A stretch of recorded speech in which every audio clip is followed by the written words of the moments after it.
اقرأ كتاب الله ترق جنانه وتنل عظيم. بسم الله، السلام عليكم ورحمة الله وبركاته.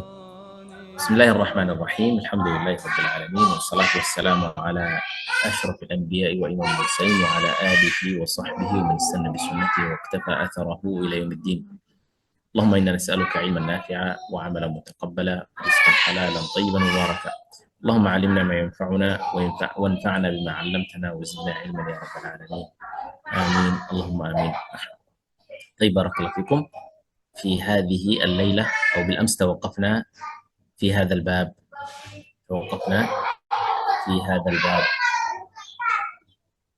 وهو أوجه الاختلاف في ماذا؟ في الأحرف السبعة. نعم. Bismillahirrahmanirrahim. Alhamdulillahirabbil alamin. Allahumma shalli ala Nabi Muhammadin wa alihi washabbihi ajmain. Alhamdulillah, kemarin kita sudah masuk di permasalahan inti ya, yaitu masalah yang pertama, masalah yang kedua, dan kita akan masuk di aujuhul ikhtilaf al-ahruf sab'ah. Jadi kaitannya dengan ikhtilaf ya, perbedaan dalam ahruf as-sab'ah. نعم، وهو إجابة على السؤال الذي أورده الإمام أبو عمرو الداني: في أي شيء يكون الاختلاف في هذه الأحرف؟ في أي شيء يكون الاختلاف في هذه الأحرف؟ Nah, yaitu kita akan bahas terkait dengan fi ayyi syai'in yakunu ikhtilaf fi hadhil ahruf. Jadi di tempat mana saja atau apa saja yang kemudian diperselisihkan ya terkait dengan perbedaan hadhil ahruf ya, huruf ini. نعم. طيب، قال أوجه اختلاف الأحرف السبعة. قال: وأما في أي شيء يكون اختلاف هذه السبعة أحرف فإنه يكون في أوجه كثيرة. هذه الأحرف السبعة تختلف في أوجه كثيرة، منها تغيير اللفظ نفسه، يعني هناك لفظة موجودة ولكنه يتغير، وتحويله ونقله إلى لفظ آخر، كقوله مالك يوم الدين بغير ألف، كقوله ملك يوم الدين بغير ألف، وقوله مالك يوم الدين. هذا تحول من ملك إلى مالك. وكذلك الصراط بالسين، والصراط بالصاد، والزراط بالزاي، وبين الزاي والصاد هناك قراءة بالزاي ولكنها ليست. نعم. إذن في كلمة الصراط بالصاد وبالسين وبين الزاي والصاد الزراط، وهي قراءة حمزة. وكذلك وما يخادعون بالألف، يخا بالألف، وما يخدعون بغير ألف. وكذلك وكيف ننشزها بالزاي، وكذلك ننشرها بالراء. وكذلك يقاتلون وقوله يقتلون بغير ألف. كذلك بضنين بالضاء، وبضنين بالضاد، وما أشبه. فهذا هو باب تغيير اللفظ. يعني تختلف الأحرف السبعة في تغيير اللفظ، يعني الكلمة واحدة لكن تغير لفظها. تفضل. Nah, kemudian kita masuk di yang pertama terkait dengan ikhtilaf ya pada ahruf sab'ah ini. Maka yang pertama adalah fa innahu yakunu fi aujuhin katsiratin minha. Di antaranya adalah taghyirul lafzi. Jadi pertama adalah perubahan lafaz ya. Ada di lafadznya ya, wa tahwilihi wa naqlihi ila lafdzin akhar, serta berubahnya atau berpindahnya kepada lafaz yang lain. Jadi lafadznya itu yang berubah ya. Seperti Maliki Yaumiddin tanpa alif, kemudian ada yang membaca dengan Maliki Yaumiddin dengan alif. Jadi satu lafadz ini kemudian dibaca dengan dua makna, dua model ya, dua bacaan. Satu tidak pakai alif, kemudian satu pakai alif. Demikian pula as-sirat ya, maka ada yang membaca dengan shad as-sirat, ada yang membaca dengan az-zai yaitu az-zirat. Kemudian wama yakhda'una atau wama yukhadi'una dengan alif, wama yakhda'una dengan tanpa alif. Kemudian kaifa nunsizuha dibaca dengan kaifa nanshuruha ya, dengan ra, azai dengan ra. Jadi dirubah ya, tahwil al-harf, perubahan huruf. Kemudian yuqatiluna ya, yuqatiluna alladziina ya'muruna dibaca dengan yaqtulun ya, dengan tanpa alif. Kemudian bidhanin dibaca dengan dha ya, bidhanin ya. Nah, ini dinamakan taghyirul lafzi. Jadi perubahan pada lafadznya. Nah, ini adalah definisi sab'atu ahruf yang pertama. Nah, نعم. والوجه الثاني وجه الاختلاف منها الإثبات والحذف. الإثبات والحذف كقوله وقالوا اتخذ الله ولدا وسارعوا والذين اتخذوا مسجدا، كلها بالواو. وقالوا اتخذ الله ولدا وسارعوا إلى مغفرة من ربكم والذين اتخذوا مسجدا، هذه بماذا؟ بالواو. وفي قراءة أخرى بغير واو، يقول الذين اتخذوا مسجدا ضرارا سارعوا إلى مغفرة من ربكم.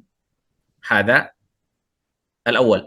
الثاني وبالزبر وبالكتاب المنير، تنظرون كما في آل عمران بالباء في آل عمران، وفي قراءة أخرى والزبر والكتاب المنير. إذا كان معنا حذف الواو وإثباتها الذي هو وسارعوا والذين اتخذوا، كذلك وقالوا اتخذ الله ولدا، هذا إثبات الواو أو حذفها. الآن حرف الباء، حرف الباء وبالزبر وبالكتاب، وفي قراءة أخرى والزبر والكتاب كما في سورة آل عمران بغير باء. وما عملته أيديهم بالهاء وبغير هاء، يعني تأتي في قراءة وما عملته أيديهم، وفي قراءة أخرى وما عملت أيديهم. وقوله فبما كسبت أيديكم، فبما بالفاء، وفي قراءة أخرى بغير الفاء بما كسبت أيديكم. وما تشتهيه الأنفس بها، ووردت أيضا في قراءة أخرى بغيرها وما تشتهي الأنفس. كذلك تجري من تحتها الأنهار في سورة التوبة في الآية 100، تجري من تحتها الأنهار، هذه قراءة ابن كثير من تحتها. أما باقي القراء يقولون تجري تحتها الأنهار، حذف ماذا؟ من. وقوله فإن الله هو الغني الحميد في سورة الحديد في الصفحة قبل الأخيرة، في قراءة أخرى فإن الله الغني الحميد، فإن الله الغني الحميد بحذف هو. وكذا الداعي، الداعي إذا دعان، وكذا عندك هكذا وكذا الداعي إذا دعان، أو لا يوجد الكتاب؟ لا يوجد كتاب. طيب ننظر هنا. وكذا الداعي إذا دعان نعم، مقصود حذف الياء، حذف الياء، الداعي إذا دعاني. وكذلك الكبير المتعالي يوم يأتي ما كنا نبغي إذا والليل إذا يسري، وما شبه بياء وبغير ياء. يعني وردت قراءات أنها بالياء وقراءات أخرى بغير الياء. تفضل. Nah, kemudian kita masuk di yang kedua, yaitu al-isbat wa al-hadf. Jadi penetapan ya huruf ya, wal hadf atau tidak adanya huruf. Nah, muqallib awalan. Yang pertama adalah penetapan wawu ya. Tadi terdapat pada contoh wasari'u ya.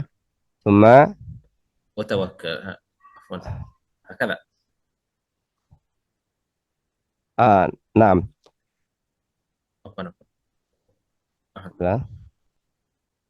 Nah, tafadhal. Nah, Min al-itsbat. jadi isbat wal hadf ini yang kedua ya. Jadi isbat wal hadf, penetapan huruf tertentu atau dibuangnya huruf tertentu. Misalnya pada firman Allah wa qalu takhadallahu walada, kemudian wasari'u ila maghfirah, kemudian walladzina takhadu masjida. Maka ada yang membaca dengan tanpa wawu. Jadi langsung qalu takhadallahu walada, kemudian sari'u ila maghfirah, kemudian alladzina takhadu masjida. Jadi ada yang membaca dengan wawu, ada yang membaca tanpa wawu. Ini disebutnya al-isbat wal hadf. Kemudian yang kedua, nah, qalib. Nah. Nah, kemudian yang berikutnya adalah penetapan adanya huruf ba atau tanpa ba. Dalam riwayat bacaan wabizuburi wabil kitabil munir. Ada yang membaca dengan wazuburi wal kitabil munir. Jadi ada pakai ba, ada yang tanpa ba. Demikian pula wama amilathu aidihim. ada yang membaca dengan tanpa ha, wa ma amilat aidihim. Kemudian fa bima kasabat aidikum dengan fa atau dengan tanpa fa, yaitu bima kasabat aidikum. Kemudian ma tashtahihil anfus, ada yang membaca dengan tanpa ha, ma tashtahil anfus. Kemudian tajri min tahtihal anhar, ada yang membaca tajri tahtahal anhar, ya, di surat At-Taubah. Ya, ada pakai min, ada yang tanpa min.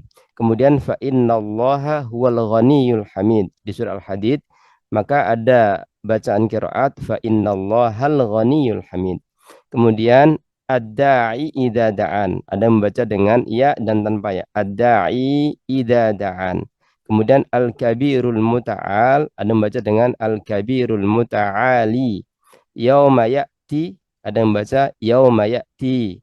Wa ma kunna nabghi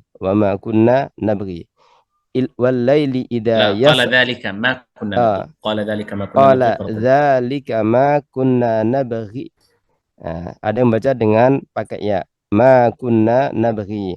Kemudian idza yasr, ada yang baca dengan idza yasri, ya. Jadi ini ada disebutnya al isbatu wal hadfu, menetapkan huruf atau meniadakan huruf. Ini yang kedua. Nah, نعم. ومنها تبديل الأدوات، تبديل الأدوات. طيب الأدوات قال منها تبديل الأدوات كقوله وتوكل على العزيز في الشعراء بالفاء فتوكل على الله، وتوكل بالواو يعني فتوكل وتوكل جاءت بالفاء وجاءت بالواو. ولا يخاف عقباها في سورة الشمس، في قراءة أخرى فلا يخاف عقباها، أتت بالواو وأتت بماذا؟ بالفاء. كذلك أن يظهر في الأرض الفساد، تنظرون إني أخاف أن يبدل دينكم أو أن يظهر في الأرض الفساد، أو أن. في قراءة أخرى وأن يظهر في الأرض الفساد، إني أخاف أن يبدل دينكم وأن يظهر في الأرض الفساد. بأو وبإن، إني أخاف أن يبدل دينكم وأن يظهر، هكذا. بالواو هو أخطأ، بالواو أو بأو قبل إن، وأن يظهر أو أن يظهر. كذلك. طيب ترجم الأول. nah. Kemudian yang ketiga adalah tabdilul adawat. Jadi ada penggantian pada adawat. Adawat itu kalau dalam bahasa kita disebut kata sambung, ya. Fa atau wa. Ya, itu namanya adawat. Contohnya wa tawakkal 'alal azizir rahim pada asy-syu'ara, maka dalam qiraat lain fatawakkal, ya. Jadi wa tawakkal, ya, ada yang fatawakkal. Kemudian wala yakhafu uqbaha, ya, bil fa, ya. Kemudian wala yakhafu, naam, ada yang ولا fala يخاف yakhafu. Naam, ada yang فلا يخاف fala عقباها. yakhafu uqbaha. Jadi wawu wala yakhafu uqbaha, kemudian ada yang fa fala yakhafu uqbaha.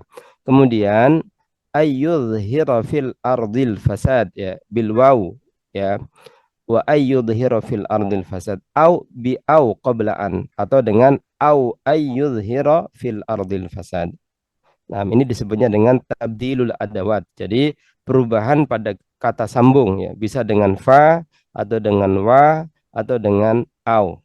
Nah, طيب ومنها التوحيد والجمع، التوحيد والجمع يعني الإفراد والجمع كقوله الريح والرياح، فما بلغت رسالته فما بلغت رسالاته. آيات للسائلين، آية للسائلين. وكذلك آيات وغيابات يقول آية للسائلين وآيات للسائلين. كذلك غيابات الجب وغيابة الجب.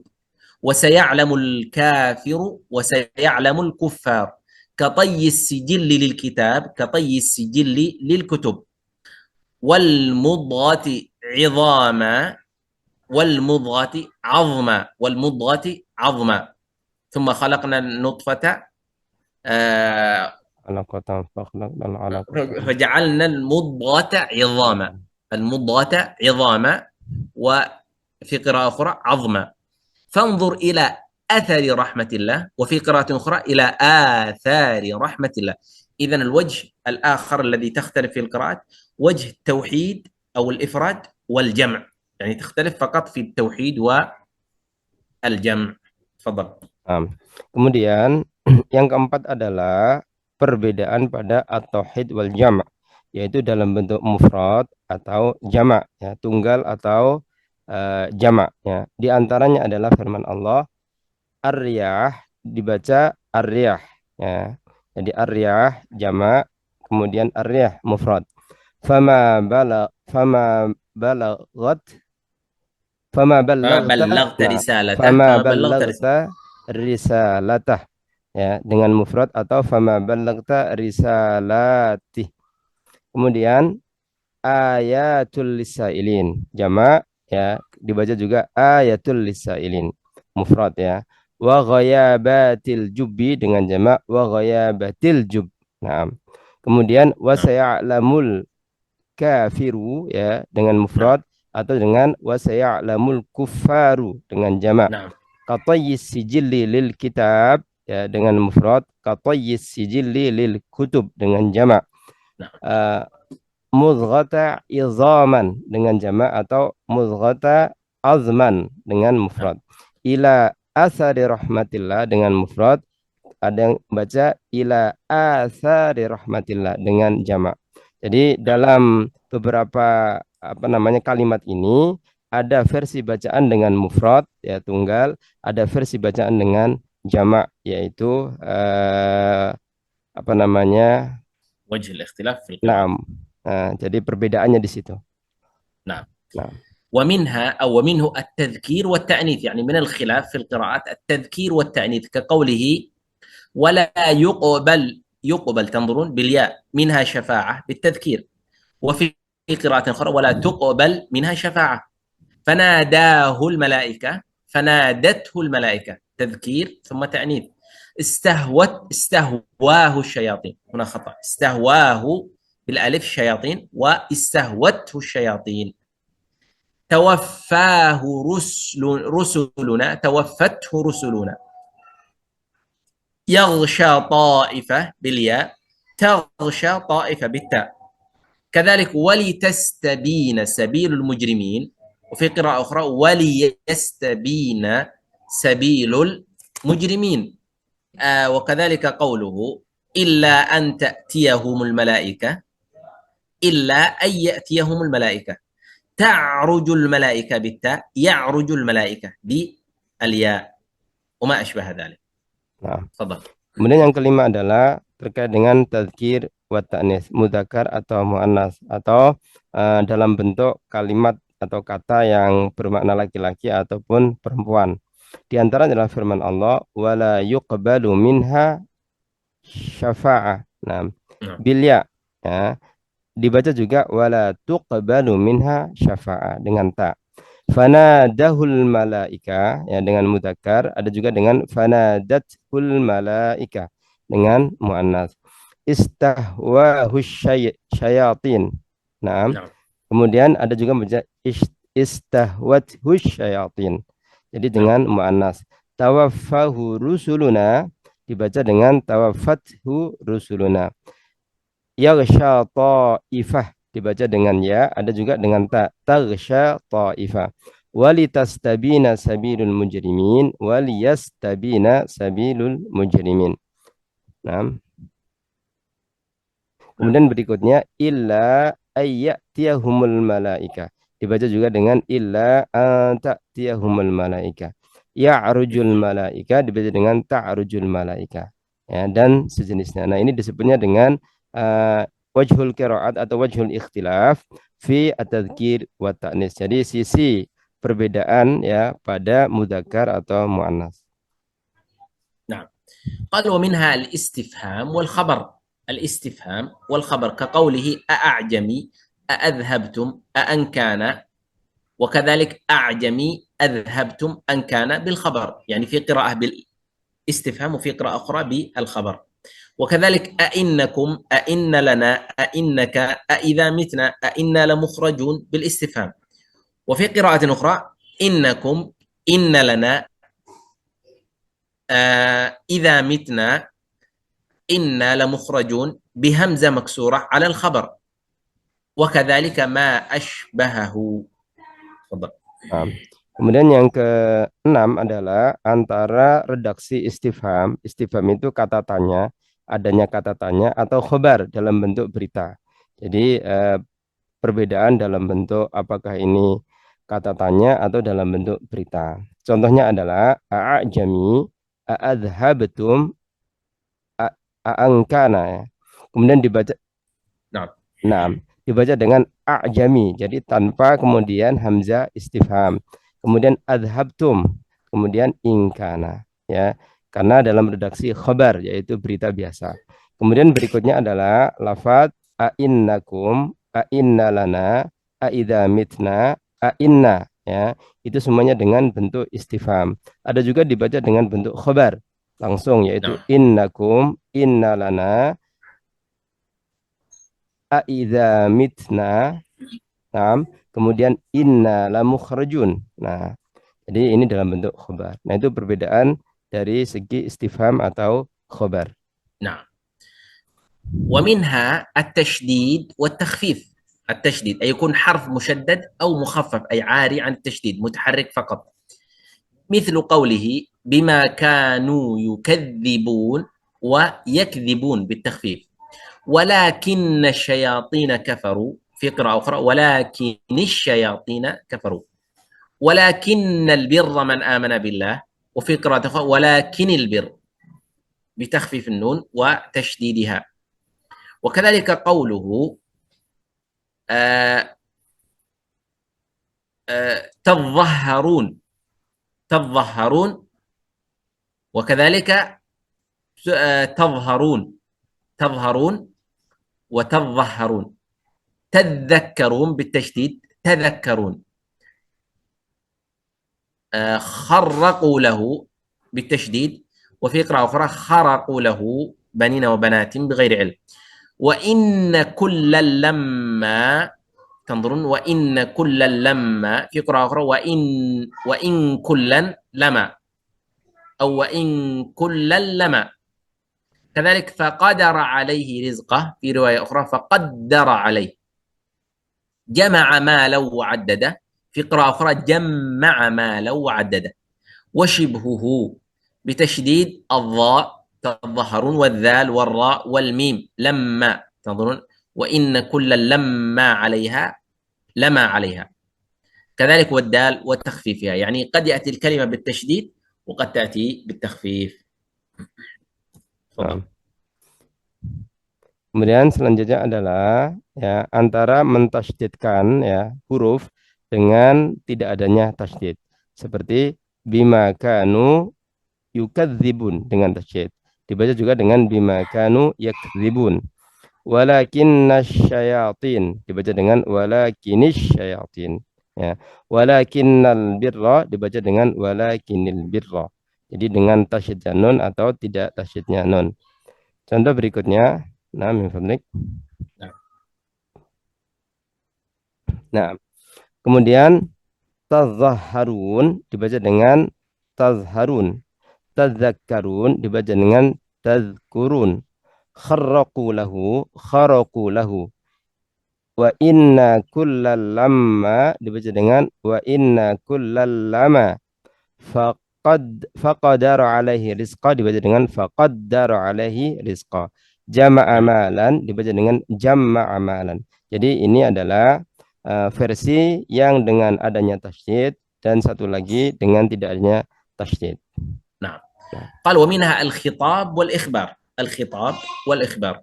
وما الله بغافل عما تعملون أفلا تعقلون ولكن لا تعلمون لا تظلمون. تنظرون، تعملون، تعقلون، تعلمون، تظلمون، أم تقولون ستغلبون وتحشرون.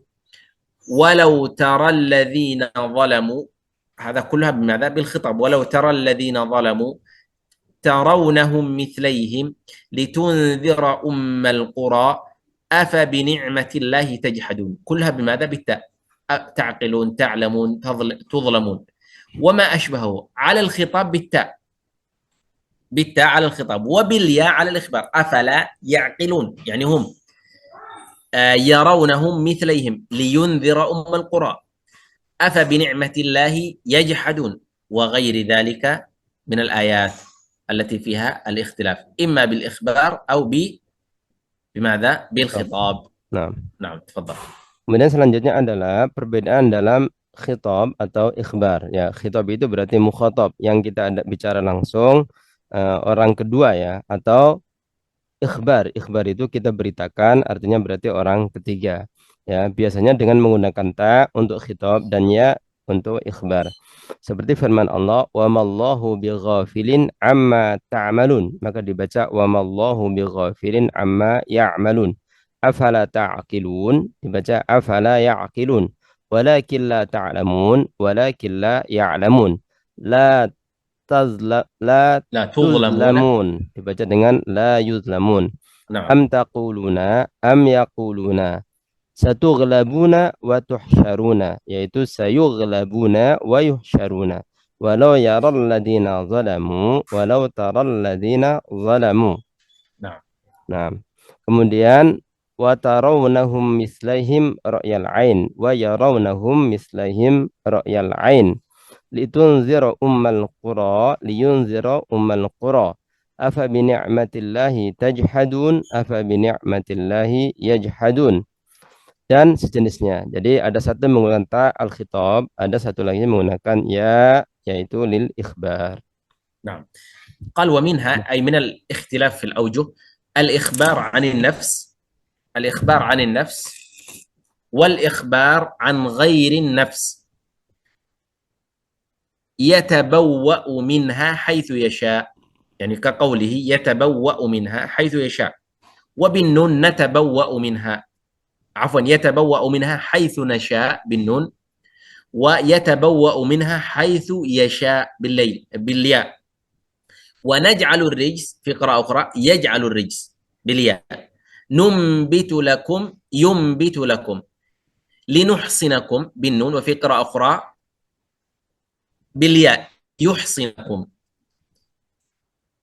ليحصنكم من بأسكم وفي قراءة أخرى ليحصنكم من بأسكم وما أشبه ذلك. إذا فيها بالإخبار بنفس لنحصن والثاني ليحصن. تفضل. Nah, kemudian selanjutnya adalah wa minhal ikhbaru anin nafsi wal ikhbaru an ghairi nafsi. Jadi menceritakan tentang an-nafs yaitu mutakallim ya atau dirinya ya. Wal ikhbar an ghairi nafs seperti yatabawwa'u minha haitsu nasya, dibaca dengan yatabawwa'u minha haitsu yasha. Ya, jadi binun wa bil ya. Kemudian naj'alur rijsa binun atau yaj'alur rijsa. Numbitu lakum dan yumbitu lakum. Linuhsinakum dibaca dengan liyuhsinakum ya. Nah, dan sejenisnya. Jadi ini disebutnya adalah perbedaan antara ikhbarun anin nafsi wa ikhbar an ghairin nafs. نعم ومنها التقديم والتأخير التقديم والتأخير يعني يقدم كلمة ويؤخر كلمة بين القراءات مثل قوله وقتلوا وقاتلوا قاتلوا وقتلوا تنظرون فيقتلون ويقتلون فيقتلون ويقتلون وكذلك زين لكثير من المشركين قتل أولادهم شركاءهم قتل أولادهم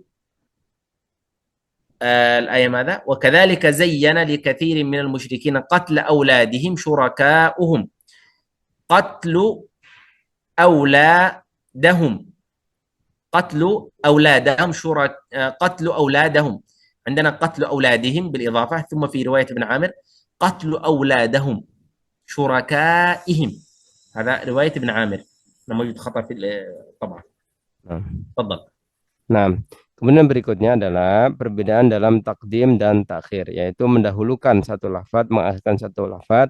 Ada yang dibalik ya, yang tadi didahulukan kemudian diakhirkan, yang awalnya diakhirin kemudian didahulukan. Nah, itu namanya takdim dan takhir. Seperti wa qatalu wa qutilu, ya, dibaca dengan wa qutilu wa qatalu. Kemudian fayaqtuluna wa yuqtalun, maka ada yang membaca dengan fayuqtaluna wa yaqtulun. Nah, wa kadzalika zuyyina likatsirin minal musyrikina qatla auladihim syurakahum, maka dibaca dengan qatla auladahum syurakaihim. ihim. Nah, Nah, wa ma asbah dzalik dan sejenisnya. Jadi ini adalah perbedaan dalam takdim dan takhir. Mendahulukan satu lafaz dan mengakhirkan lafaz yang lain. نعم. قال ومنها النفي والنهي. عندنا نفي ونهي، مثل قوله ولا تسأل، تنظرون بالنفي، ولا تسأل عن أصحاب الجحيم، وبالنهي ولا تسأل يعني ينهاك. الأول بالنفي ولا تسأل، والثاني بالنفي ولا تسأل عن أصحاب الجحيم. الأول بالجزم على النهي، ولا تسأل بالرفع على النفي. تنظرون ولا تسأل هنا نهي، ولا تسأل بالنفي.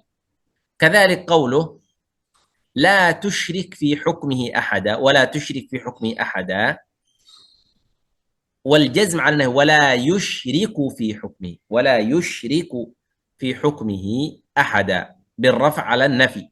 كذلك ولا تخاف دركا، ولا تخاف عندنا بالضم. في رواية أخرى في قراءة ولا تخف دركا، لا تخف دركا، فلا تخاف ظلما، كذلك فلا تخف ظلما بالجزم على النهي.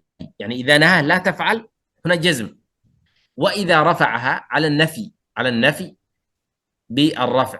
لا تخف دركا هنا نهي، لا تخاف دركا هذا ماذا؟ نفي. الأول نهي والثاني نفي. فلا تخف ظلما، انظروا فلا يخف ظلما. نعم، فلا يخف ظلما بالجزم على النهي، ينهى لا تخف لا تفعل. وبالرفع إذا رفع فلا يخاف ظلما هنا نفي، فلا يخاف يعني أنه لا يخاف الظلم. تفضل. Nah, kemudian selanjutnya adalah perbedaan antara nafi dan nahi. Nafi berarti meniadakan sesuatu, bermakna tidak atau negatif. Nahi berarti melarang atas sesuatu. Contohnya wala tus'alu an ashabil jahim, ya, atau wala tas'al an ashabil jahim. Kalau wala tas'al berarti itu disebut nahi. Kalau wala tus'alu berarti disebut nafi, ya. Jadi jangan bertanya atau tidak dipertanyakan. Nah, kemudian contoh berikutnya, Muflik. نعم.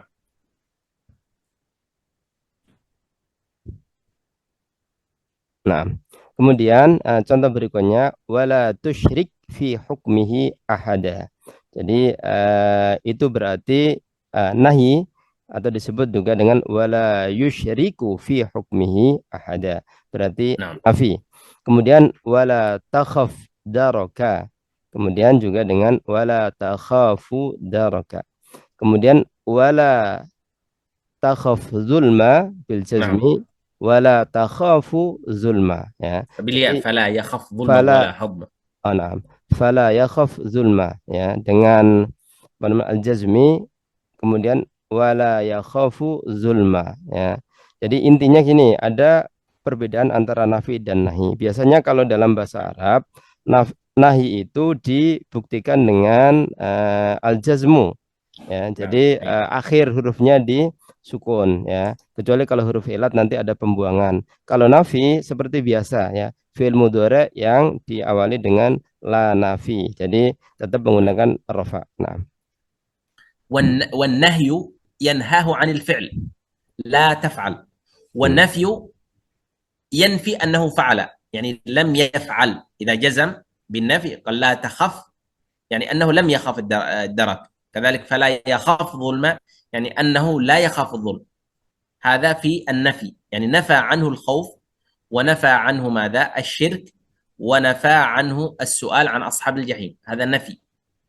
أما إذا رفعها وكانت على النهي أي أنه ينهاه لا تسأل عن أصحاب الجحيم، كذلك لا تخاف دركا، يعني يقول لا تخاف، يأمره بعدم الخوف. كذلك يأمره أو بعدم الشرك، أو ينهاه عفوا. Nah, تفضل. jadi tadi disampaikan ya sebagai penguatan antara nafi dengan nahi. Kalau nahi berarti larangan ya. La takhaf ya. نعم لا Jangan تفعل. la taf'al ya. Ala wazni la taf'al. La tus'al, jangan ditanyakan ya. La Hmm. tusyrik ya, jangan. Nah, jadi semuanya menggunakan kalimat larangan atau dalam bahasa kita disebut dengan jangan. نعم. Sementara kalau nafi itu meniadakan ya, nafyul fi'li, jadi meniadakan pekerjaan. Berarti la tas'alu berarti tidak ya. La tusyriku berarti tidak ya gitu ya. Dan Hmm. demikian pula seterusnya. Jadi antara jangan itu nahi, kemudian nafi berarti tidak melakukan sesuatu. Nah, نعم. قال ومنها الأمر والإخبار، يعني من أوجه القراءات المختلف فيها بين القراءات الأمر والإخبار. واتخذوا من مقام إبراهيم، وفي قراءة أخرى واتخذوا بكسر الخاء على الأمر، واتخذوا بالفتح على الإخبار، بفتح الخاء على الإخبار. قل سبحان ربي، وقل ربي يعلم، وقل ربي رب احكم، قل إنما أدعو ربي على الأمر، قل قل قل. وجاءت على الخبر قال سبحان ربي هل كنت إلا بشرا رسولا، قال ربي يعلم، قال ربي احكم، قال إنما أدعو ربي، على ماذا؟ على الخبر. على ماذا؟ على الخبر. nah. تفضل. Kemudian berikutnya adalah perbedaan antara al-amru wal ikhbar ya. Jadi perintah dan ikhbar dan berita, antara نعم. perintah dan berita. Contohnya wattakhadhu mim maqami Ibrahim musalla. Kemudian kalau dibaca wattakhidhu maka itu menunjukkan al-amr, perintah, wattakhidhu ya, dan jadikanlah. Kemudian kalau khabar wattakhadhu ya. Jadi berita biasa. Seperti halnya juga qul subhana rabbi, qul rabbi ya'lam, qul rabbi hukum, qul innama ad'u rabbi. Ini semua dibaca dengan al-amr, perintah. Ada juga dibaca dengan khabar. Qala subhana rabbi, qala rabbi ya'lamu, qala rabbi hukum, qala innama ad'u rabbi. Ini semua dibaca dengan khabar. Jadi satunya perintah ya, menunjukkan untuk memerintahkan sesuatu, satunya berita, memberitakan tentang sesuatu. نعم. قال ومنها تغيير الإعراب، تغيير الإعراب وحده، كقوله وصية لأزواجهم بالنصب، وجاءت بالرفع وصية لأزواجهم، إلا أن تكون تجارة وتجارة، جاءت بقراءتين، إلا أن تكون تجارة حاضرة، إلا أن تكون تجارة حاضرة.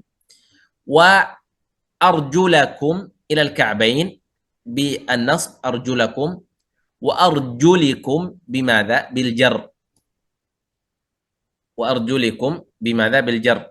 والكفار، تنظرون والكفار أولياء بالنصب، جاءت ماذا؟ والكفار أولياء. وحور عين بماذا؟ بالرفع، جاءت وحور عين.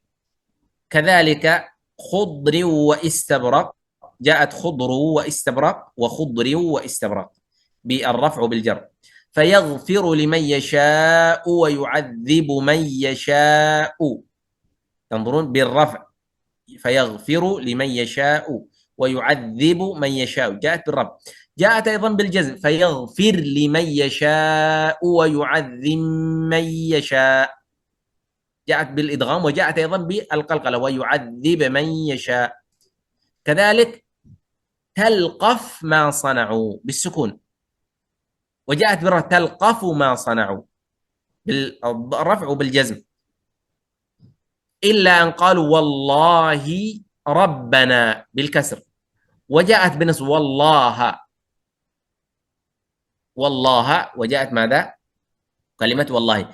كذلك ذو العرش المجيد، وكذلك في لوح محفوظ جاءت والله ذو العرش، والله ذو العرش المجيد بالرفع، وجاءت بالجر المجيد والمجيد، كذلك في لوح محفوظ جاءت محفوظ.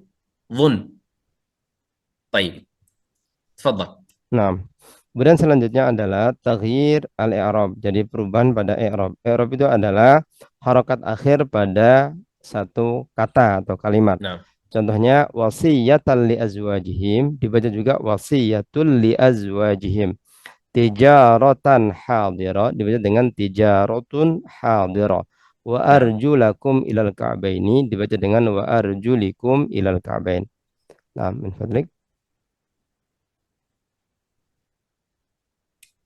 nah, Nah, kemudian berikutnya al-kuffara aulia dibaca dengan al-kuffari aulia. Wahurun ainun ya. Ada juga dengan wahurun ainin. Wahurin ainin. nah. Khudru wa istabrak dibaca dengan khudri wa istabrak. Fayaghfiru liman yasha'u wa yu'adzibu man yasha'u. Ya, dengan rafa. Ada juga dengan al-jazm. Fayaghfiru فيغفر لمن يشاء. fayaghfir liman yasha wa yu'adzib man yasha juga dengan wa yu'azzim man yasha. Jadi dengan idgham atau dengan tanpa idgham. Talqafu ma sana'u dibaca dengan talqaf ma sana'u. Kemudian wallahi rabbina dengan al-jar.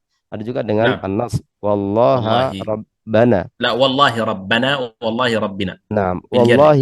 wallahi rabbana atau wallahi rabbina.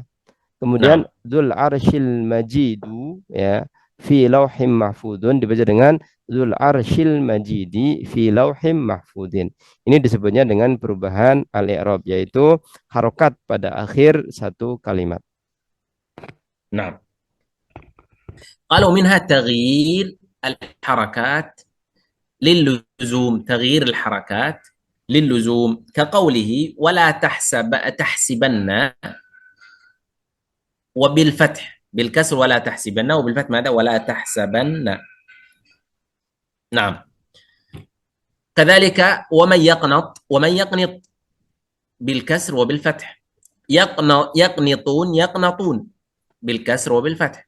يعرشون ويعرشون. يعكفون ويعكفون بكسر الراء يعرشون والكاف، أو بضمهما تقول يعكفون يعكفون. قال الولاية والولاية. الولاية والولاية بكسر الواو أو بفتحها. الولاية والولاية وما أشبه ذلك، يعني تغيير الحركة للزوم هكذا. تحسبن تحسبن، يقنط يقنط، يعرشون يعرشون، يعكفون يعكفون، الولاية الولاية. تفضل. Nah, kemudian yang berikutnya adalah taghyirul harokat al-lawazim atau نعم al-lawazim. اللوازم. Nah, تغيير الحركات لوازم. nah, jadi perubahan harokat ya pada huruf aslinya. Misalnya wala tahsabanna ya bikasrisin wala tahsibanna. Jadi dibaca dua ya, نعم. wala tahsabanna wala tahsibanna. Wa may yaqnatu wa may yaqnitu ya dengan kasrah atau dengan fathahnya nun. Yaqnatun yaqnitun. Ya'rushun ya'rishun. Ya'kufun ya'kifun. Nah, atau al-walaya ya bisa juga dengan ولاية. al-wilayah. Nah, ini نعم. adalah perubahan harokat pada huruf aslinya. نعم. ومنها التحريك والتسكين، يعني حرك حرف أو سكنه، مثل خطوات الشيطان أو الشياطين بضم الطاء خطو، وبإسكانها خطوات، خطوات الشيطان. كذلك على الموسع قدره وعلى المقتر قدره، تنظرون بفتح الدال. في قراءة أخرى بالسكون قدره وعلى المقتر قدره. وكذلك في الدرك الأسفل من النار وفي الدرك الأسفل من النار بإسكان الراء الدرك وبفتحها الدرك، الدرك والدرك. وكذلك من المعز اثنين، من المعز، تنظرون. وكذلك يوم ضعنكم بفتح العين يقول ماذا؟ يوم من المعز اثنين، من المعز اثنين، وكذلك يوم ضعنكم، ضعنكم بفتح العين. أما بالسكون من المعز اثنين بالسكون، كذلك يوم ضعنكم بماذا؟ بالسكون. وكذلك قال إني أعلم ما لا تعلمون. وكذلك فتقبل مني لا قوله مني إلا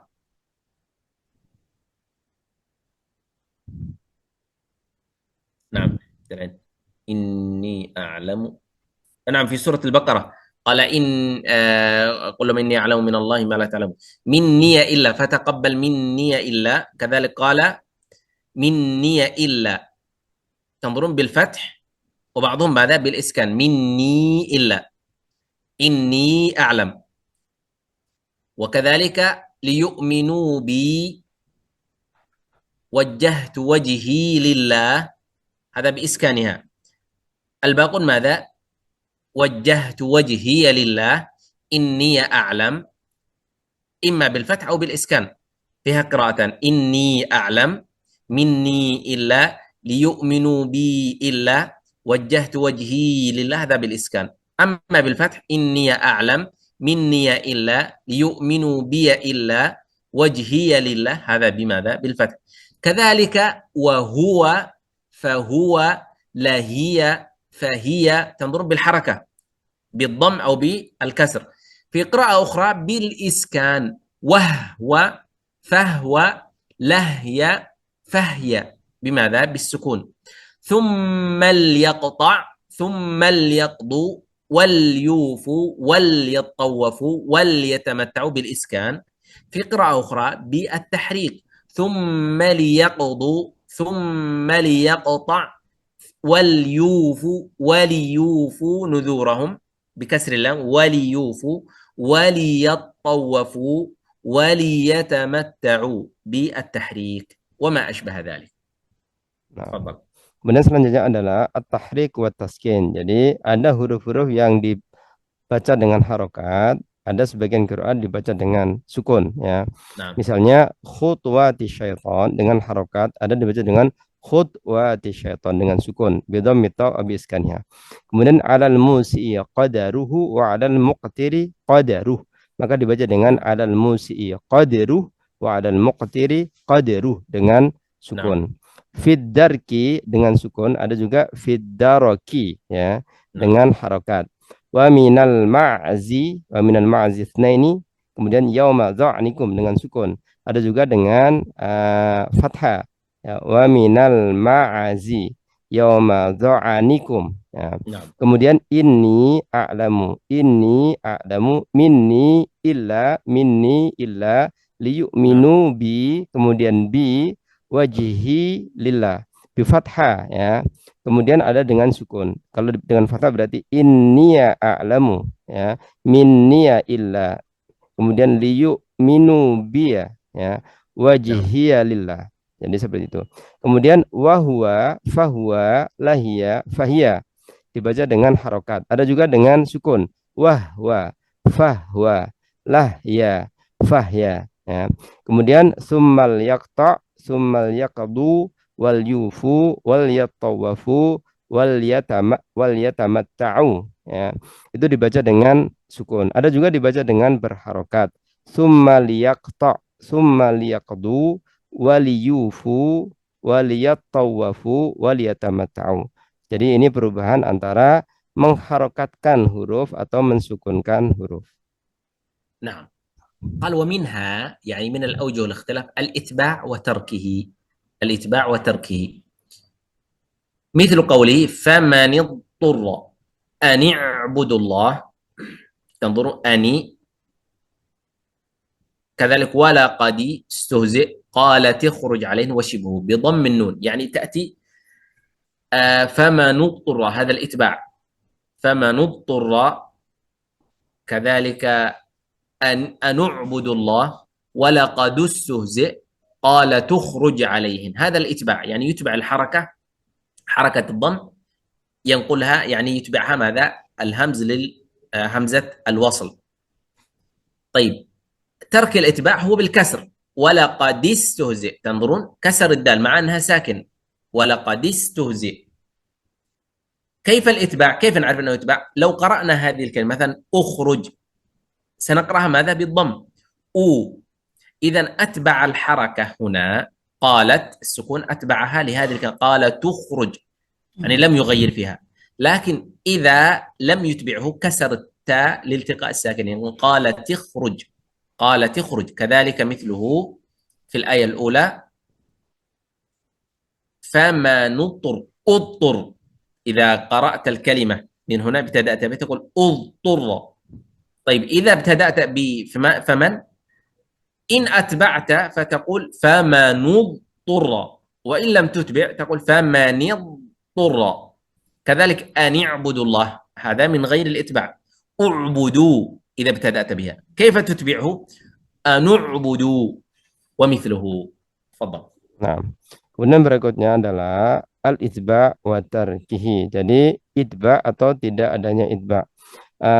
Mungkin bisa disampaikan bahwasanya itba di sini adalah kita menyertakan ya harokat itu kepada yang depannya ya. Karena di sini Nah, adalah iltiqa'us sakinain.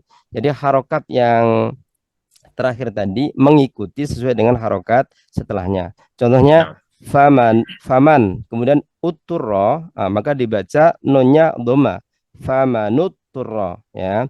Kemudian an u'budullah, maka dibaca anu'budullah, itu disebutnya itba. Adapun tarkil itba itu kita abaikan ya, sehingga menjadi famanil turro ani'budullah ya. Nah, nah. demikian pula pada walaqadus tuhzi'a dan walaqadis tuhzi'a. Qala tukhruj ya, karena ukhruj. Kemudian qala tukhruj dan sejenisnya. Jadi ini disebut dengan al-itba wa tarkul itba. نعم. طيب قال ومنها الصرف وتركه، ومنها الصرف وتركه، يعني تصريف الفعل أو تصريف الكلمة. مثل قوله وعادا وثمود، تنظرون وعادا، هذا عادا كلمة منصرفة، عادا بالتنوين. طيب ثمود ممنوعة من الصرف في هذه القراءة. في قراءة أخرى يصرفها وعادا وثمود وقد تبين لكم من مساكنهم، هذا بالتصريف. إذا لم تكن مصرفة يعني جعلها مبنية غير مصروفة، يقول ماذا؟ وعادا وثمود وقد تبين لكم، لم يجعلها منصرفة. كذلك ألا بعدا لثمود، إذا لم يصرفها يقول ألا، إذا صرفها يقول ألا بعدا لثمود كما. طيب ألا بعدا لثمود، هكذا. إذا لم تكن مصرفة يقول ألا بعدا لثمود بالفتح فقط. وكذلك لقد كان لسبأ في قوله في سبأ وسلاسل، لقد كان لسبأ في مسكنهم، هذا تصريف. إذا لم تكن منصرفة لقد كان لسبأ في مسكنهم آية، لسبأ في مسكنهم آية غير منصرفة. كذلك سلاسل وسلاسل، سلاسل إذا وقفنا عليها سلاسل أو سلاسل بالوصل بالفتح فهذه غير منصرفة. لكن إذا صرفنا سلاسل وأغلالا وسعيرا، هذا صرفناها. كذلك قوارير، قوارير من فضة، هذا غير منصرفة. في قراءة أخرى بالتصريف قواريرا، قواريرا من فضة بالتصريف وما أشبه ذلك. تفضل. Nah, kemudian berikutnya adalah as-sarfu wa tarkuhu. Jadi tasrif dan tidak ada tasrif.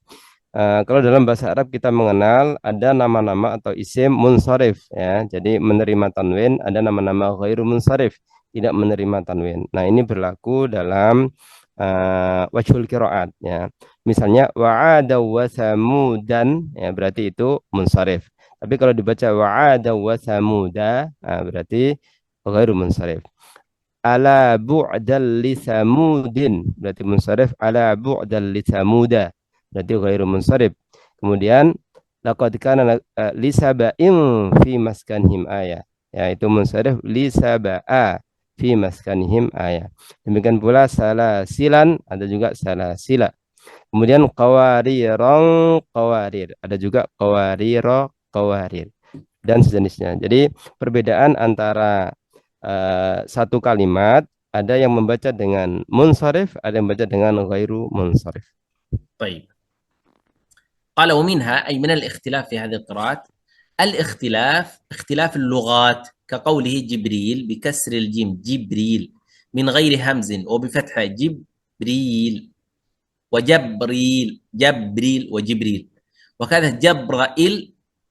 جبرائيل بالفتح بفتح الجيم والراء جبرا مع الهمز إل من غير مد بالهمز فقط يقول جبرائيل، وكذلك ميكال بالألف فقط بغير همز. هناك ميكائيل بالهمز لأن بعدها قبلها ألف، وهناك بالياء ميكائيل جبرائيل بالياء. هذا اختلاف في اللغة فقط. كذلك إبراهيم بالياء وإبراهام بالألف، أرجئه بالهمز وأرجه بغير همز. كذلك مرجؤون بالهمز ومرجون بغير همز. كذلك ترجئ بالهمز وترجي بغير همز. تضاهئون ويضاهئون بالهمز ويضاهون بغير همز. يأجوج ومأجوج وياجوج وماجوج بغير همز. التناؤش والتناوش موصدة بالهمز وبغير الهمز وما أشبه ذلك. إذن هذا الاختلاف في ماذا؟ في اللغة، في اللغات، يعني تأتي لغة إبراهام وتأتي لغة إبراهيم.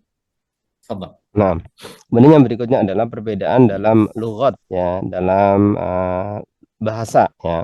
Misalnya kata Jibril ya dibaca dengan Jabril atau Jabrail ya. Nah. Jadi ada banyak ya, banyak lugat. Kemudian demikian pula lafaz Mikal ya dibaca dengan Mikail ya. Nah. Kemudian Ibrahim dibaca juga dengan Ibraham ya.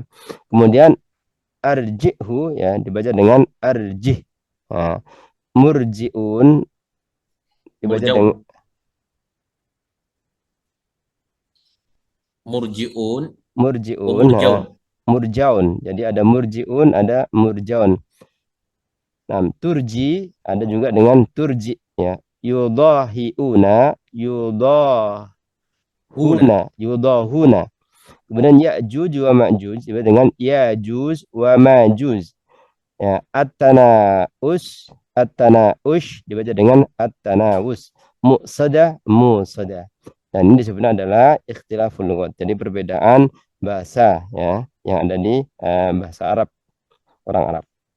Nah, قال ومنها التصرف في اللغات نحو الإظهار والإدغام والمد والقصر والفتح والإمالة وبين يقصد الإمالة الصغرى والهمز وتخفيفه يعني بحذف الهمز يعني يهمز أو لا يهمز مثل مرجؤون ومرجون بالحذف والبدل وبين والإسكان والروم والإشمام عند الوقف على أواخر الكلم والسكوت على الساكن قبل الهمز مثل قراءة حمزة من آمن. هذا من الأوجه التي عند العرب، الساكن على الهمز على الساكن قبل الهمز وما أشبه ذلك.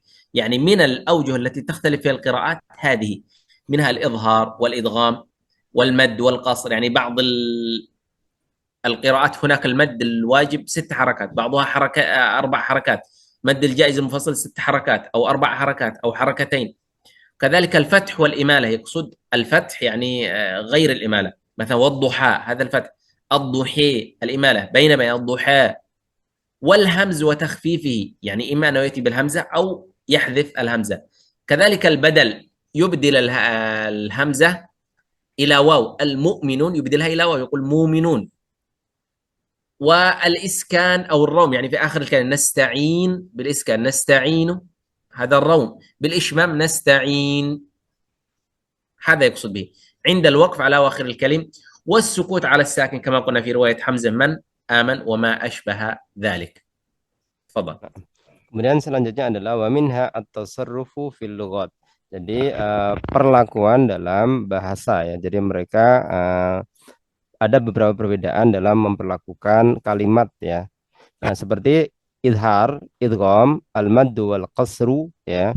Jadi baca idhar atau idgham, al-mad ya. Al-mad sendiri tadi disampaikan ada yang tawasud, ada yang sedang ya 2 harokat, ada juga yang panjang ya.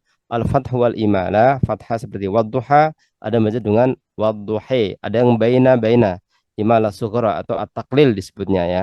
Kemudian al-hamzah, al-hamzu wa takhfifihi ya.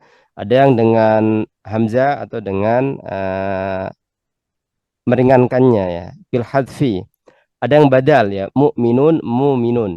Ada yang iskan ya dengan sukun. Tadi disampaikan contohnya adalah nasta'in, ada dengan raum, nasta'in. Ya, ada domahnya atau juga dengan ismam, nasta'in. Jadi hanya gerakan saja, tidak ada suaranya. Ketika waqaf ya di akhir kalimat. Ada yang as-sukutu ala sakin. Jadi berhenti ya setelah sukun ya. Biasanya itu harokat apa hamzah ya. Hamzah. Man mana gitu ya, jadi berhenti setelah non sukun ya sebelum hamzah, dan begitu seterusnya. Artinya di sini ada perbedaan bahasa dialek ya, bahasa Arab di mana mereka memberlakukan hal-hal seperti yang tadi disampaikan. Nah, نعم. قال وقد ورد التوقيف عن النبي صلى الله عليه وسلم بهذا الضرب من الاختلاف وأذن فيه لأمته، يعني كما وردت أحاديث أن هناك من قرأ بهذه الرواية وقرأ بهذه الرواية. التوقيف يعني وقف، ووردت أحاديث عن النبي صلى الله عليه وسلم بهذا الضرب من الاختلاف وأذن فيه لأمته في الأخبار المتقدمة، يعني في الأحاديث التي قرأناها في أول الكتاب. وفيما حدثناه علي بن محمد الربيعي أو الربعي، نعم الربعي كأنه كذا، قال حدثنا عبد الله بن مسرور قال حدثنا يوسف بن يحيى قال حدثنا عبد الملك بن حبيب قال حدثني طلق بن السمح وأسد بن موسى قال وحدثنا عبد الرحمن بن عثمان قال حدثنا أحمد بن ثابت التغلبي قال حدثنا سعيد بن عثمان قال حدثنا نصر بن مرزوق قال حدثنا علي بن معبد يعني حديث آخر أو سند آخر. وحدثنا خلف بن إبراهيم قال حدثنا أحمد بن محمد المكي قال حدثنا علي بن عبد العزيز قال حدثنا القاسم بن سلام قال حدثني نعيم بن حماد واللفظ له قالوا حدثنا بقية بن الوليد ابن حسين ابن مالك قال سمعت شيخا يكنى أبو محمد يحدث عن حذيفة ابن اليمان قال رسول الله صلى الله عليه وسلم اقرأوا القرآن بلحون العرب وأصواتها. قال أبو عمرو لحونها قال أبو عمرو لحونها وأصواتها مذاهبها وطباعها، يعني كيف ما نطقت العرب بهذه الحروف ماذا ننطق بها، كيف ما نطقت ننطق بها. طيب تفضل نعيد لك من أول. Nah, jadi ini penjelasan ya yang menghimpun ya tadi bacaan khilafiyah tadi atau perbedaan tadi. Waqad warada at-tauqif, dan telah sampai tauqif. Tauqif itu sanad ya yang tersambung kepada Rasulullah, bacaan yang ditetapkan oleh Rasulullah ya bihadad darbi minal ikhtilaf. Jadi dengan jenis-jenis yang tadi kita sampaikan dari ikhtilaf-ikhtilaf yang ada, dan diizinkan ya untuk dibaca bagi umatnya ya pada hadis yang dulu kita pernah pelajari. Wa fi ma haddatsnahu, dan juga yang kita atau hadis yang kita dapatkan an Ali ibnu Muhammad ar-Ribai qala haddatsana Abdullah ibnu Masrur qala haddatsana Yusuf ibnu Yahya qala haddatsana Abdul Malik ibnu Habib qala haddatsani Talq ibnu Samh wal Asad ibnu Musa. قال حدثنا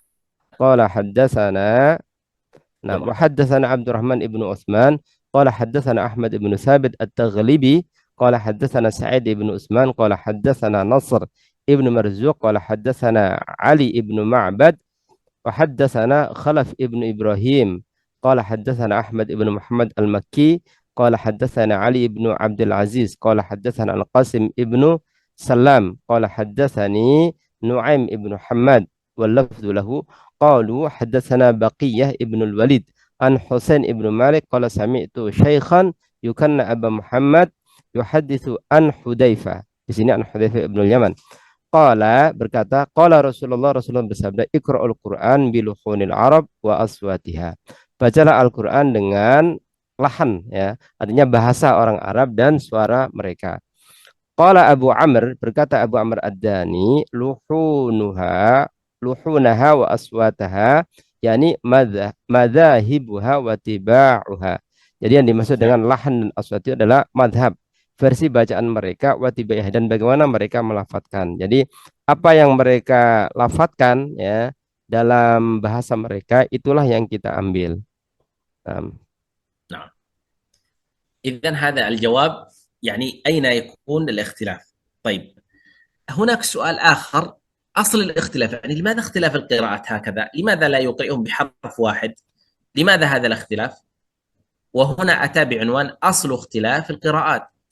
قال: ووجه هذا الاختلاف في القرآن أن رسول الله صلى الله عليه وسلم كان يعرض القرآن على جبريل عليه الصلاة والسلام في كل عام عرضة، فلما كان في العام الذي توفي فيه عرضه عليه عرضتين، فكان جبريل عليه الصلاة والسلام يأخذ عليه في كل عرضة بوجه وقراءة من هذه الأوجه والقراءات المختلفة. ولذلك قال صلى الله عليه وسلم: إن القرآن أنزل عليها وإنها كلها، يعني السبعة الأحرف كلها شاف كاف، وأباح لأمته القراءة بما شاءت منها مع الإيمان بجميعها والإقرار بكلها، إذ كانت كلها من عند الله تعالى منزلة ومنه صلى الله عليه وسلم مأخوذة. إذن هذه الأوجه لماذا جاءت؟ يعني لماذا لم يقرأ الرسول صلى الله عليه وسلم بوجه واحد؟ قال: لأن جبريل كان يدارس النبي صلى الله عليه وسلم، والنبي صلى الله عليه وسلم الذي أخبره أن الله أذن لأمته أن تقرأ القرآن على 7 أحرف، أي على 7 أوجه، وكان يدارسه ويعرض القرآن كل عام مرة، كل عام مرة، ويقرأه أو يعرضه بطريقة من هذه الطرق المختلفة. طيب، لماذا لم يقرأ مثلا هذه العام بهذه القراءة، يقول هذه قراءة هذا الوجه، ثم يقول هذه قراءة كذا؟ قال: أصل الاختلاف لأن القرآن ينزل، والاختلاف والعرضة مع جبريل فقط في عام واحد، صحيح؟ في السنة مرة، في العام مرة واحدة، ولكن هذا يقرأ بهذا الوجه وهذا يقرأ بهذا الوجه، وكلها كما قال الإيمان بها أنها جميعها من عند الله منزلة ومن رسول الله صلى الله عليه وسلم مأخوذة. تفضل. Nah, kemudian di sini disampaikan aslul ikhtilaf al-qiraat. Jadi prinsip atau dasar perbedaan qiraat. Ya. Perbedaan qiraat dalam Al-Qur'an, ya, ini berdasarkan kronologi gitu ya. Bahwasanya Rasulullah SAW itu memperdengarkan bacaan Al-Qur'an kepada Jibril, ya, alaihi salatu wassalam, fi kulli amin, pada setiap tahun, ya. Jadi setiap tahun itu Rasulullah memperdengarkan bacaannya kepada Jibril, atau disebut dengan tadarus, ya, yudarisul Quran. Falamma kana fil amil ladzi tufiya fihi aradahu alaihi ardataini, ya. Bahkan ketika pada tahun di mana Rasulullah itu wafat di tahun tersebut, maka itu sebanyak 2 kali, ya. Sehingga Jibril itu ya'khudhu alaihi fi kulli ardatin biwajhin wa qira'atin min hadhil aujuh. Jadi setiap kali, ya, memperdengarkan bacaan Jibril atau Jibril membacakan, ya, itu mengambil bacaan yang berbeda, ya. Jadi satu versi ini dan seterusnya, ya, di bacaan-bacaan yang berbeda. Sehingga dengan demikianlah maka Rasulullah SAW, ya, mendapatkan unzila alaiha, ya, diturunkan Al-Quran dengan banyak versi ini, versi qiraat ini. Maka seluruhnya dengan versi bacaan-bacaan tersebut syafin kafin, ya, semuanya sempurna, semuanya mencukupi dan diperbolehkan, ya, bagi umatnya untuk membaca dengan yang mana saja, ya. Artinya berarti kita mengimani seluruhnya, menetapkan bacaan itu semuanya. Jadi menerima, kita terima semua bacaan itu. Idkanat kulluha min indillah, karena semuanya itu adalah bacaan yang diajarkan dari Allah semuanya kepada malaikat Jibril, ya, dan dari Rasulullah SAW kita mengambil bacaan Al-Quran. Nah. قال: ولم يلزم أمته، أي النبي صلى الله عليه وسلم لم يلزم أمته حفظها كلها، يعني لم يلزم الأمة أن تحفظ القراءات كلها، ولا القراءة بأجمعها، بل هي مخيرة. يعني كان الصحابة مخيرون، كذلك التابعون كانوا مخيرون، يعني تابعون بعد الصحابة كانوا مخيرين، ما كانوا يقرؤون القراءات كلها، بل هي مخيرة في القراءة بأي حرف شاءت منها، كتخييرها هي إذا حنثت في يمين وهي مؤسرة. يعني مثل اليمين، إذا حلف على اليمين وهي مؤسرة بأن تكفر بأي الكفارات شاءت. يعني هناك مثلا شخص حلف على يمين نعم. ثم رأى غيرها خير منها كما جاء في الحديث، يعني حنث في اليمين، فماذا عليه؟ أن يكفر باليمين. لكن هذا الشخص مؤسر، يعني عنده مال، عنده خير، فيستطيع أن يعتق رقبة، يستطيع أن يطعم 10 مساكين، يستطيع أن يكسي 10 مساكين، فماذا عليه؟ هنا التخيير، يختار. قال كما كتخييرها إذا هي حنثت في يمين وهي مؤسرة بأن تكفر بأي الكفارات شاءت، إما بعتق أو بإطعام وإما بكسوة أو بكسوة. وكذلك المأمور في الفدية بالصيام والصدقة والنسك. الفدية في الحج، إذا كان الشخص مؤسر هو بالتخيير، إما أن يصوم أو أن يتصدق أو النسك. ماذا؟ الفدية. أي ذلك فعل، أي ذلك فعل فقد أدى ما عليه. أي شيء أي ذلك فعل، يعني فعل النسك الذي هو الفدية أو الصدقة أو الصيام، فقد أدى ما عليه وسقط عنه فرض غيره. فكذلك أمروا بحفظ القرآن، يعني الصحابة مأمور بحفظ القرآن وتلاوته، ثم خيروا في قراءته بأي الأحرف السبعة شاءوا، إذ كان معلوما أنهم لم يلزموا استيعاب جميعها، يعني لم يلزم الصحابة استيعاب جميع الحروف دون أن يقتصروا منها على حرف واحد، بل قيل لهم أي ذلك قرأتم أصبتم، فدل على صحة ما قلنا، يعني أنهم مخيرون، لم يلزموا بقراءة جميع الأحرف ولم يلزموا أو ينتهوا عنها، بل قال اقرأوا ما شئتم، اقرأوا ما كما علمتم كما جاء في الحديث، فكل حسن. تفضل. Nah, kemudian di sini ada penjelasan ya, walam yuzil ummatu kullaha wal qira'ah bi ajma'iha. Jadi Rasulullah tidak menyuruh atau memerintah umatnya untuk menghafal ya seluruh versi bacaan itu ya, tujuh-tujuhnya enggak ya. Tetapi mereka diperbolehkan untuk mengambil satu versi mukhayyar ya, untuk memilih satu versi bacaan, dan dengan satu bacaan itu maka dia sudah mendapatkan bacaan yang benar dari Rasulullah SAW. Nah, di sini disampaikan seperti halnya ya kalau kita belajar tentang fikih itu ada namanya kafarah ya. Jadi kafaratul yamin itu pilihan ya. Pertama adalah idku raqabah, kemudian id'am asyarati masakin au kiswatuhum. Ya, jadi pilih ya, mau budak merdekakan, mau kasih makan atau kasih pakaian. Nah, ketika udah dipilih satu, maka yang lain juga nggak ada masalah ditinggalkan, hanya tidak dibaca gitu ya. Demikian pula dalam fidyah ya, fidyatul hajj ya, yaitu boleh dengan puasa, boleh dengan sedekah atau dengan nusuk. Artinya kalau sudah diambil satu maka tidak ada kewajiban untuk menjalankan yang lainnya ya.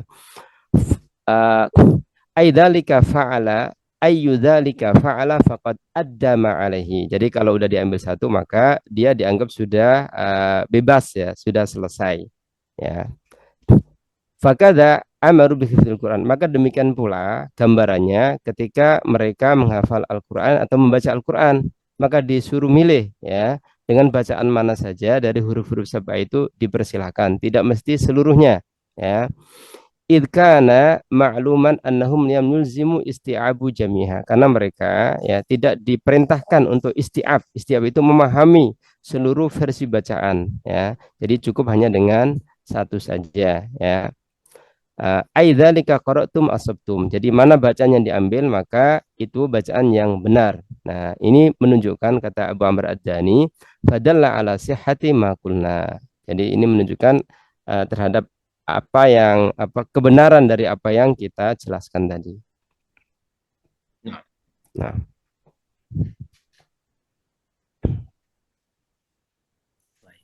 الاختلاف المعاني تبعا للاختلاف في الألفاظ. طيب نقف هنا إن شاء الله سبحانه وتعالى، وغدا نكمل ما تبقى. إن شاء الله بقي معنا مجلس واحد، وهو غدا بإذن الله سبحانه وتعالى سنكمل إلى آخر الكتاب. بارك الله فيكم وجزاكم الله خيرا. إذا يوجد سؤال أو استفسار تفضلوا. Nah, baik, insya Allah kita masih ada satu pertemuan lagi. Barangkali yang tadi disampaikan ada yang ditanyakan, dipersilakan. نعم.